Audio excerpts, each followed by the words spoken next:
3절부터 이렇게 가려고 했는데 말씀을 준비하다 보니까 베드로가 찬송한 내용을 꼭 한번 살펴보고 가야 되겠더라고요. 3절 보니까 우리 주 예수 그리스도의 아버지 하나님을 찬송하리로다. 사도 중에 수제자인 우리 베드로 사도가 하나님을 향해 찬송한 그 내용이 무엇인지 오늘 한번 살펴보고요. 그리고 베드로의 찬송의 내용은요, 바로 하나님께서 베드로와 그리고 또 오늘 이 베드로전서 수신자인 당시에 흩어진 자들, 그리고 오늘 하나님의 말씀을 듣는 저와 여러분들에게 베풀어 주신 하나님의 은혜의 내용입니다. 베드로가 찬송한 내용을 통해서 하나님께서 내게 어떤 은혜를 베풀어 주셨는가, 그리고 내게 지금 어떤 은혜가 이미 시작되어졌고 그 은혜가 계속해서 흐르고 있는가, 이것을 알 때에 이 찬송이 베드로의 찬송이 아니라 누구의 찬송도 될 수 있습니까? 오늘 예배드리는 저와 여러분들의 찬송도 되어질 수 있다는 것입니다. 아니요, 정확하게 말하면요, 이 베드로가 찬송한 찬송의 내용은 바로 저와 여러분들의 찬송의 내용이 되어져야만 된다는 것입니다. 동일한 찬송으로 하나님을 찬양하는 저와 여러분 되기를 축복합니다. 우리 찬송은 누구만 할 수 있습니까? 은혜를 아는 자만이 찬양을 할 수 있는 겁니다. 은혜를 입은 자만이 찬양을 할 수가 있습니다.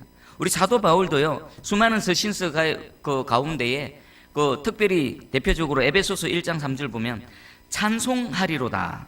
하나님 곧 우리 주 예수 그리스도의 아버지께서 그리스도 안에서 하늘에 속한 모든 신령한 복을 우리에게 주시되 찬송하리로다. 무엇을 찬송하는가? 삼위일체 하나님의 그 우리에게 베풀어 주신 은혜를 그 마침표 없이요, 그냥 쉼 없이 삼위일체 하나님의 우리에게 베푸신 은혜를 막 외치는 그 내용이 에베소서 1장 3절에 나오는 겁니다. 지금 베드로전서 1장 3절도요, 마치 에베소서 1장 3절처럼 하나님께서 자신에게 베풀어 주신 은혜, 그것이 무엇인지 감사해서 감격에 찬 찬송을 지금 올려드리고 있는 것입니다. 오늘 이 시간 베드로의 찬송의 내용을 하나하나 한번 살펴보겠습니다. 첫 번째 우리 3절을 한번 읽어봅니다. 다시 한번 읽어볼게요. 자, 시작. 우리 주 예수 그리스도의 아버지 하나님을 찬송하리로다. 그의 많으신 긍휼대로 예수 그리스도를 죽은 자 가운데서 부활하게 하심으로 말미암아 우리를 거듭나게 하사 산 소망이 있게 하시며. 아멘. 첫 번째 한마디로 말하면 뭡니까? 우리를 거듭나게 하셨다는 겁니다. 거듭나게 했다. 거듭난 게 뭡니까? 죽은 자가 다시 살아나는 겁니다. 영적으로 죽은 자, 예수님 말씀하셨죠? 육으로 난 자는 육이뿐이다. 거듭나기 위해서는 영으로 다시 태어나야 된다고 하는 겁니다.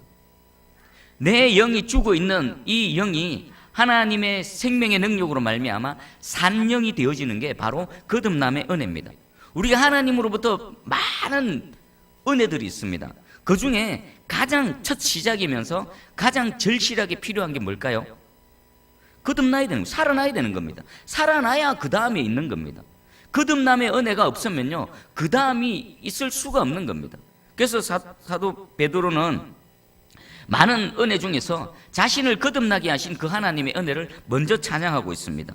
그리고 오늘 이 말씀을 보니까 거듭나게 하신 하나님의 은혜의 동기가 뭔가 보니까 그의 많으신 긍휼대로, 그의 많으신 긍휼이 뭡니까?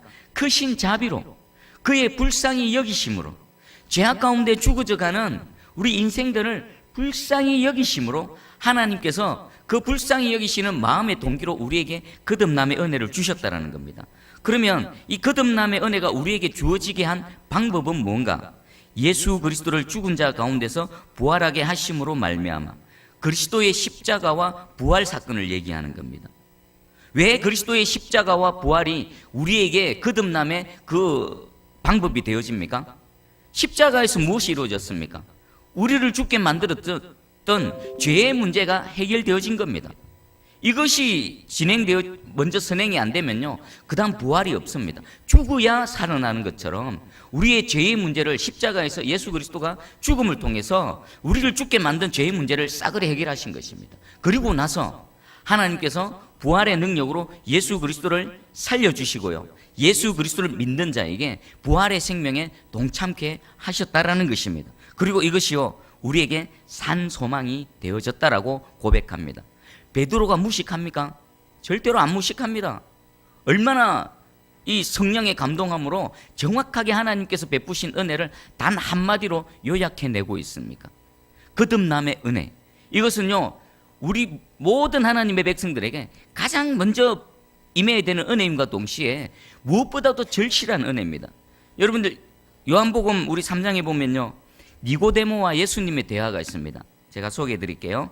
요한복음 3장 1절 2절에 그런데 바리새인 중에 니고데모라 하는 사람이 있으니 유대인의 지도자라. 그가 밤에 예수께 와서 이르되 랍비여, 우리가 당신은 하나님께로부터 오신 선생인 줄 아나이다. 하나님이 함께 하시지 아니하시면 당신이 행하시는 이 표적을 아무도 알 수 없음이니이다. 지금 성경에는 이 니고데모가 누구인지 소개합니다. 첫 번째는 바리새인입니다. 바리새인은요, 하나님을 잘 알고 말씀을 잘 아는 사람입니다. 그리고 누구보다도 경건을 추구했던 사람, 그 율법의 1.1획도 어기지 않으려고 온몸으로 몸부림쳤던 사람들이 바로 바리새인들입니다. 그리고요, 니고데모는 바리새인일 뿐만 아니라 유대인의 지도자입니다. 그가 예수님을 봤습니다. 예수님의 행하시는 표적을 봤고요, 예수님의 가르침을 들어보니까 저분은 하나님으로부터가 아니면 절대로 이런 일들을 행하실 수 없는 하나님의 사람이다. 그것을 알고요, 밤에 찾아왔습니다. 밤에. 왜 밤에 찾아왔을까요? 바리새인이면서 유대인의 지도자인 그가 그 대낮에 지금 모든 바리새인과 그 유대의 종교 지도자들로부터 찍혀서 공격받고 있는 예수님을 찾아오기가 그렇게 쉽지는 않았을 것입니다. 그래서 밤에 몰래 찾아왔습니다. 그러면서 예수님을 향해 나름대로의 신앙 고백을 합니다. 당신은 하나님으로부터 오신 선생인 줄 내가 압니다. 아버지로부터 오신 분이 아니시면 이런 표적을 아무도 할 수 없습니다. 봐보십시오. 바리새인이고 유대인의 지도자고 나름대로 예수 그리스도를 인정하고 알아봤고 나름대로 신앙 고백을 했습니다. 그런데 그에게 예수님이 하신 말씀은 충격적입니다. 요한복음 3장 3절에 예수께서 대답하여 이르시되 진실로 진실로 네게 이르노니 사람이 거듭나지 아니하면 하나님의 나라를 볼 수 없느니라. 전혀 생뚱맞은 대답인 것 같습니다. 예수님, 당신은 대단하십니다. 내가 보니까 예수님은 하나님께로 오신 분이 맞습니다. 예수님을 막 칭찬하고 예수님을 인정하는데 예수님은 그 얼굴에다가 침을 뱉는 겁니다. 그것도 보통 그냥 일반 백성이 아니라 바리새인이면서 유대의 지도자, 그에게 너는 거듭나지 못했다라는 겁니다. 그리고 거듭나지 못했다는 것은 하나님 나라에 들어가지 못한다는 것입니다. 너는 거듭날 필요가 있다라고 니고데모에게 직설적으로 말씀하고 있는 겁니다. 이것은 무엇을 뜻할까요? 종교 지도자, 어떤 사회적 지위, 위치, 직분, 스펙 이런 걸 떠나서요, 하나님 앞에서 하나님 나라에 들어가기 위해서는 반드시 뭐가 이루어져야 됩니까? 거듭남의 은혜가 임해야 된다는 것입니다. 우리 오늘날 한번 돌아볼까요? 니고데모와 같은 얼마나 많은 사람들이 있습니까? 아주 출신 성분이 종교적으로 명문 가문에서 태어났고요, 어릴 때부터 예배 한 번도 안 빠지고요, 또 경건한 삶을 살면서요, 신학교 가가지고요, 또 외국에 유학도 갔다 와가지고요, 박사 학위를 갖고 교회에서 막 목회 사역을 합니다. 근데 예수님이 그 사람에게 너는 거듭나야 된다. 어떻게 보면요, 니고데모에게 하신 말씀은 이것보다 훨씬 더한 말씀일 수도 있습니다.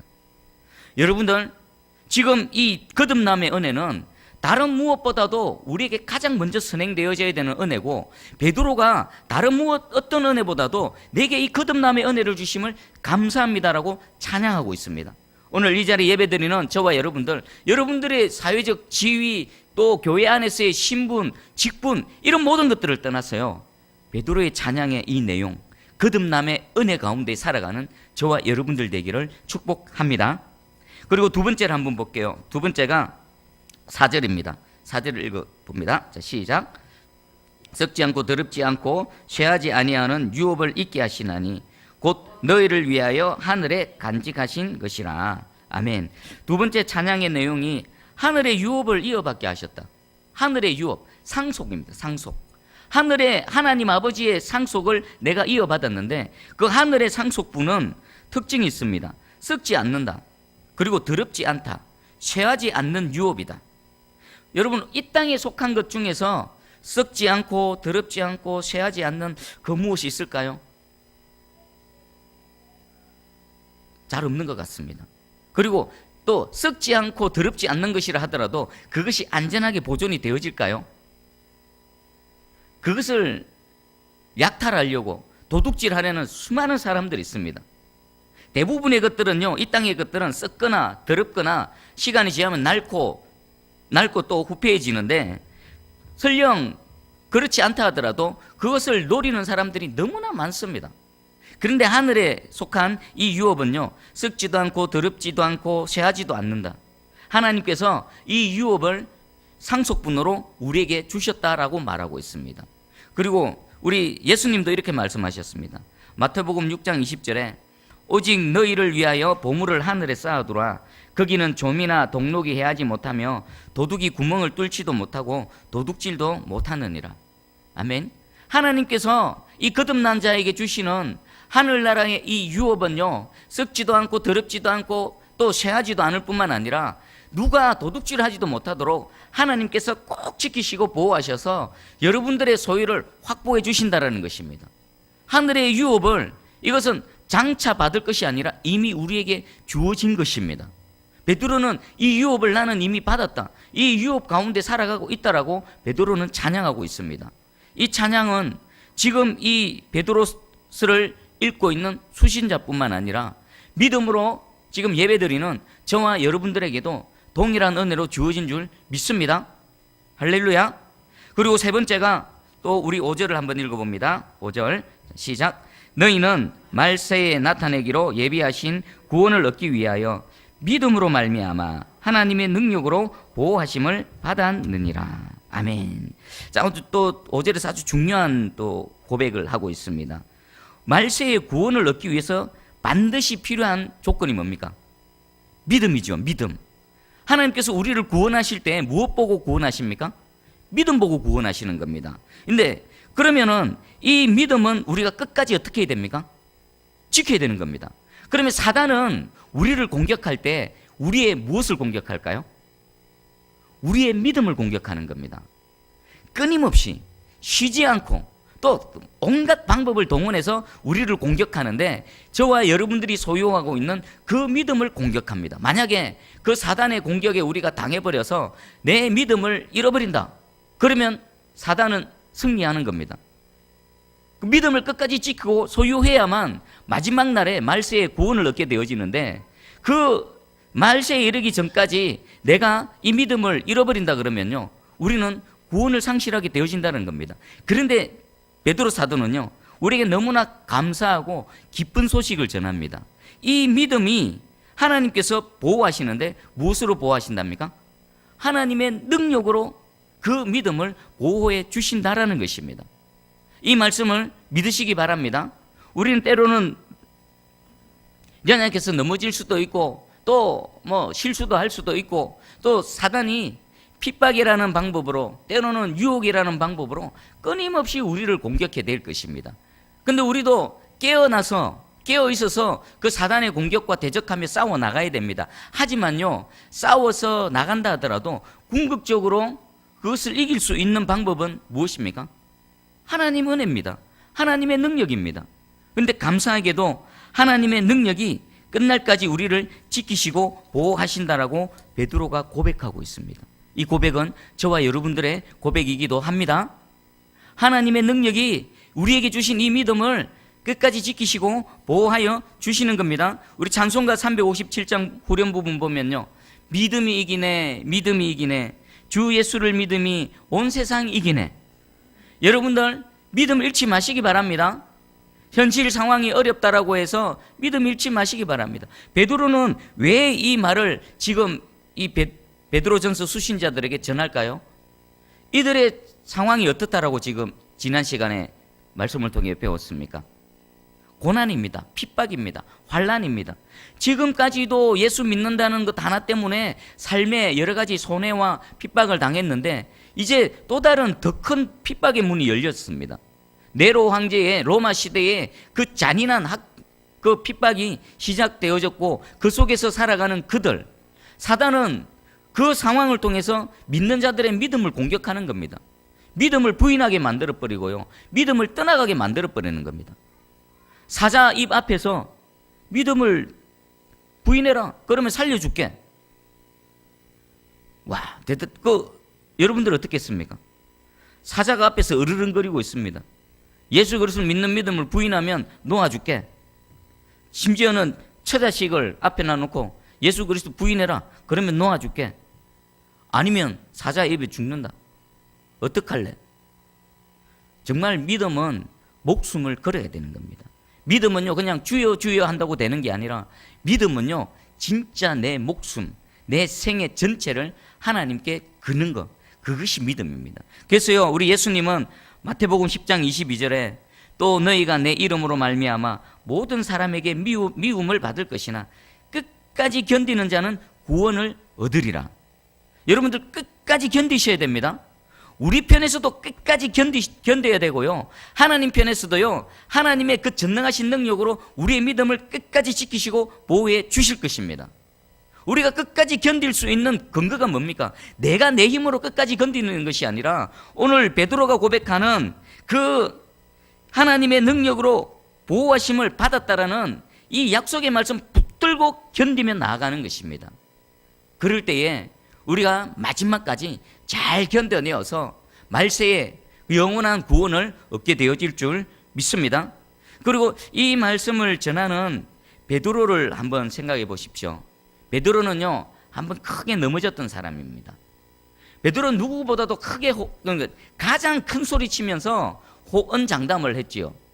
주님이 가시는 곳에 나도 가겠습니다. 주님을 위해서라면 내가 목숨도 내어놓겠습니다. 그리고 실제로 예수님이 그 겟세마네 동산에서 감람산에서 잡혀가실 때에 칼을 빼어들고 칼을 휘둘렀습니다. 그 대제사장의 종 말고의 귀가 잘렸다라는 것은요, 목을 향해서 칼을 휘둘른 겁니다. 정말 목숨 걸고 상대를 해하려고 칼을 휘둘렀는데 상대가 피하는 바람에 귀가 잘린 겁니다. 베드로는 그 순간에 예수님을 지키기 위해 자신의 목숨을 걸고 싸웠던 사람입니다. 그런데 예수님이 힘없이 잡히시는 모습을 보면서 믿음이 다 무너져 버렸습니다. 그래서 그렇게 호언장담하고 그리고 목숨을 걸고 칼을 들고 싸우려고 했던 베드로가 그 연약한 여인의 그 앞에서 예수님을 부인하고 맙니다. 믿음을 완전히 저버렸죠. 그리고 스스로도 부끄러워서 부활하신 주님 앞에 나타나지 못하지 않습니까? 주님이 말씀대로 다시 부활하신 줄 알고도 자신은 나는 자격 없어 그러면서 갈릴리에 다시 고기 잡으러 간 그런 사람이지 않습니까? 그런데요, 예수님께서는 그런 베드로를 위해서 이미 조치를 취해 두셨습니다. 누가복음 22장 31절 32절입니다. 시몬아 시몬아 보라, 사탄이 너희를 밀가부르듯 하려고 요구하였으나 그러나 내가 너를 위하여 네 믿음이 떨어지지 않기를 기도하였노니 너는 돌이킨 후에 내 형제를 굳게 하라. 예수님은요, 이런 베드로를 아시고 미리 기도하셨습니다. 사단이 밀가루도 다루고 요구한다는 건 뭡니까?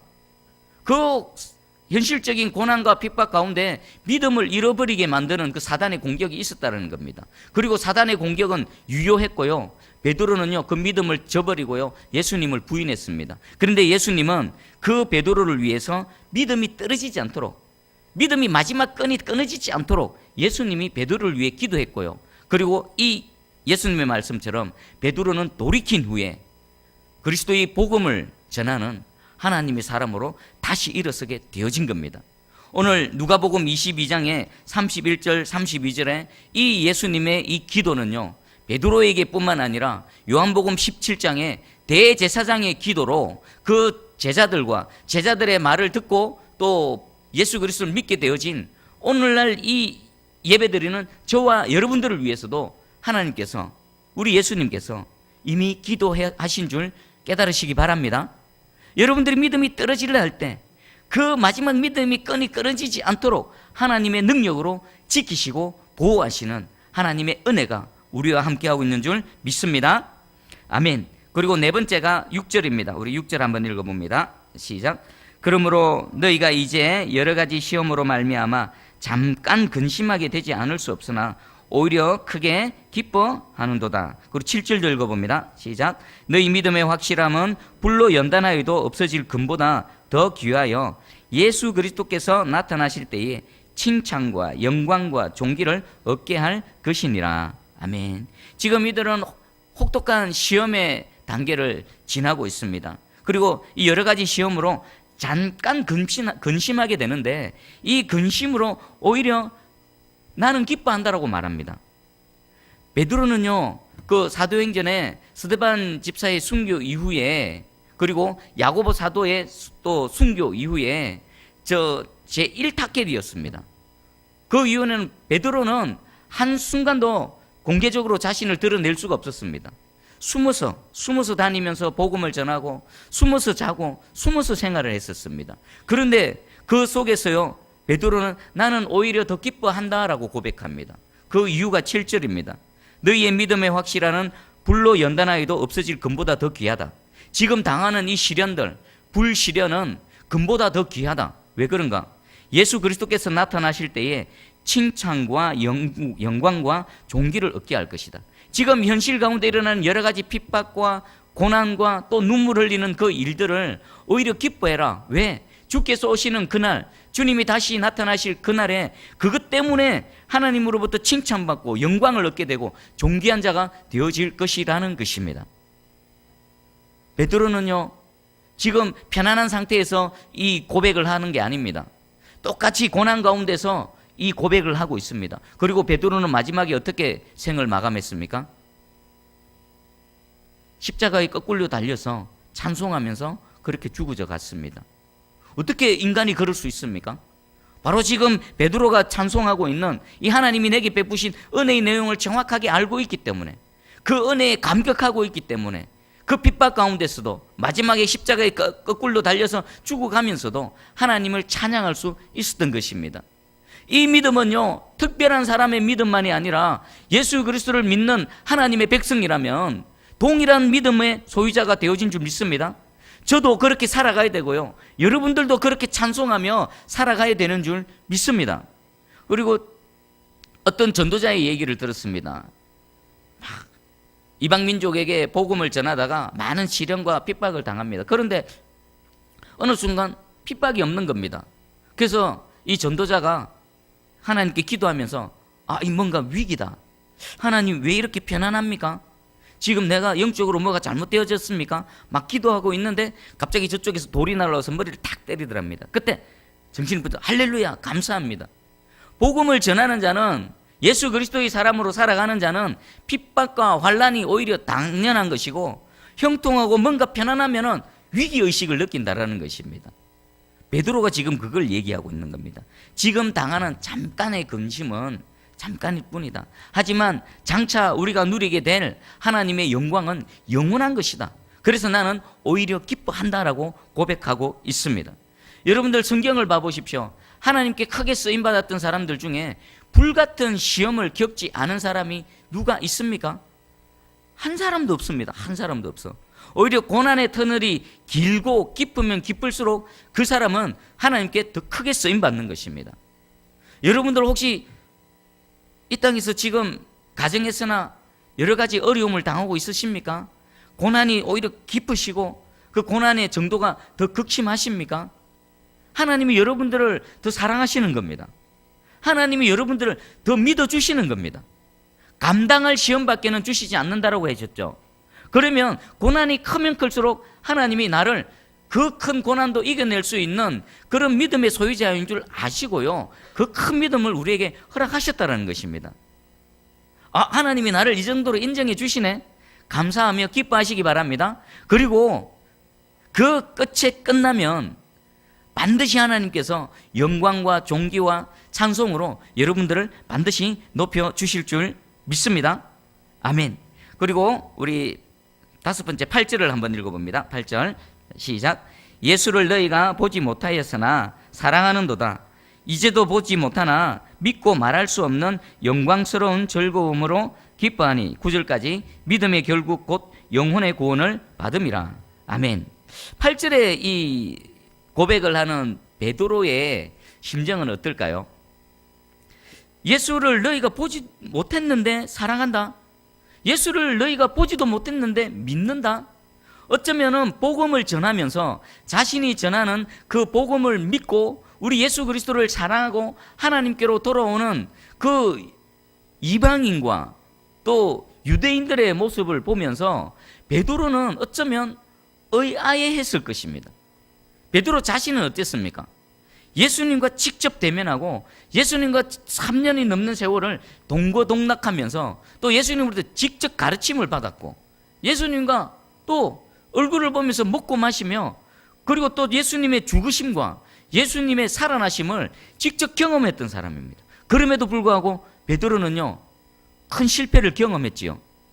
아니, 나는 예수님과 함께 생활했고 예수님으로부터 직접 가르침을 받았고 예수님의 그 수많은 표적과 기사들, 죽은 자가 살아나고 무리를 긋고 풍랑을 잠잠케 하는 그 놀라운 것들을 내가 직접 목격했음에도 불구하고 내가 예수님을 부인했는데, 아니 어찌 너희들은 보지도 못한 예수님을 어떻게 사랑하지? 보지도 못한 예수님을 어떻게 내가 전하는 이 말만 듣고 진짜 믿지?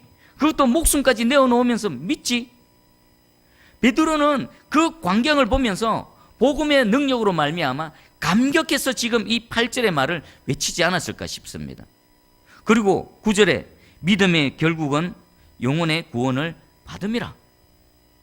여러분들, 이 복음을 전하면서 정말 보지도 못한 예수님을 전하는 이 말씀으로만 믿고 사랑하는 그들을 바라보며 감격해하는 이 베드로의 감격. 어쩌면 오늘 이 시간 주님께 나와서 예배드리는 우리를, 지금 주님 품에 있는 베드로가 우리를 바라보면서 동일한 심정으로 우리를 바라보고 있지 않을까 싶습니다. 그리고 이 모든 찬송의 내용을 통해서 우리에게 주어지는 건 뭡니까? 믿음의 결국은 뭐라고요? 영혼의 구원이라는 겁니다. 영혼의 구원. 하나님께서 하신 모든 일들의 궁극적인 목적은 뭐라고요? 영혼 구원입니다. 영혼 구원. 이 땅에서 뭐 잘되고 뭐 좋은 직장 얻고 좋은 집 사고 뭐 승진하고 자녀들이 좋은 학교, 이게 목적이 아니라 믿음의 결국은요, 저와 여러분들의 영혼 구원이라는 것입니다. 그리고 우리가 이 땅에 살아가는 모든 삶과 우리 신앙생활의 궁극적인 목적도 뭐가 되어야 됩니까? 영혼 구원이어야 되는 겁니다. 영혼 구원. 여러분들의 영혼이 마지막 주께서 주신 이 믿음을 끝까지 지켜내셔서, 베드로가 이 찬양하는 이 찬양의 내용들이 그냥 베드로의 찬양만 아니라 저와 여러분들의 찬양이 되어져서 현실 가운데 일어나는 모든 환난과 어려움들을 넉넉히 이겨내고 마지막에 영혼 구원의 이 자리까지 나아가야 되는 줄 믿습니다. 우리 예수님께서도 이렇게 말씀하셨습니다. 요한복음 20장 29절에 예수께서 이르시되 너는 나를 본 거로 믿느냐? 보지 못하고 믿는 자들은 복되도다 하시니라.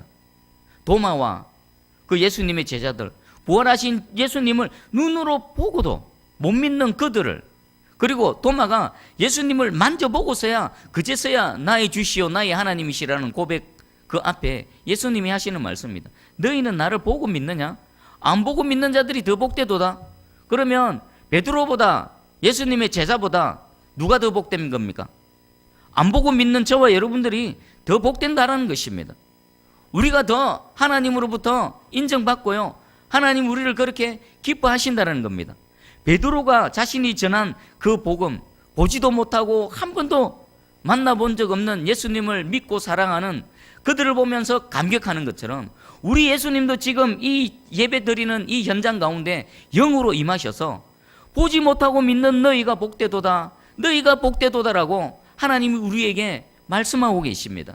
아, 내가 진짜 이런 복된 존재로구나. 베드로에게 부어지고 있는 이 은혜, 거듭나게 하심의 은혜, 하늘의 유업을 이거받게 하신 은혜, 그리고 구원 얻기까지 그 믿음을 끝까지 하나님의 능력으로 지키시고 보호하시는 은혜, 시련을 통해서 연단하셔서 영광과 존귀의 자리로 인도하시는 그 은혜, 그리고 우리가 복음을 전파할 때에 있어서 베드로가 감격했던 이 감격, 여러분들이 전하는 그 복음을 통해 누군가가 보지도 못하고 한 번도 만나지 못한 예수 그리스도를 사랑하는 그 모습을 통해서 우리 안에도 베드로가 누렸던 감격이 가득 차기를 주님의 이름으로 축복합니다. 할렐루야. 아멘. 기도하겠습니다.